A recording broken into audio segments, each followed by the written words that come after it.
Hello বন্ধুরা, আপনারা আজকে দেখতেছেন একটা ভিন্ন ধরনের ভিডিও। সবসময় তো দেখেন আপনারা আমার এইখানে আমার ভিডিওতে মানে দেখেন সবই যে ল্যাপটপে ভিডিও ছাড়ি আমি। আজকে দেখতেছেন বাইক। দেখেন বাইকগুলো কীরকম দেখা যায়, একদম সুন্দর সুন্দর কোয়ালিটির বাইক আছে এখানে। আপাচির বাইক দেখতেছেন, ওটাও আপাচির বাইক। দেখেন কি সুন্দর সুন্দর বাইক। এটা বাইকের যেটা শপ রানি মোটরস, এটা ওনার। এখানে দেখছেন অ্যান্ট্রোক আছে, একটা পালসার আছে, একদম ভরি ভরি স্কুটি আছে।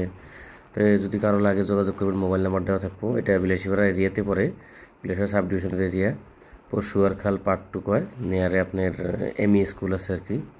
এমই স্কুলের সাথে দেখেন গাড়িগুলো দেখতেছেন, সুন্দর সুন্দর বাইক। এটা ন্যাশনাল হাইওয়ের সাথে আর কি। ওই যে সাইডে দেখে দেখা যায় মনে হয় যে এমই স্কুল আছে এখানে, এমই স্কুল নিয়ার আর কি। তো কারো যদি বাইক লাগে বা ওরকম যদি মানে ইনকোয়ারি করে আসেন, যোগাযোগ করবেন, এখানে নাম্বার দেওয়া থাকবো। থ্যাংক ইউ আজকের মতো।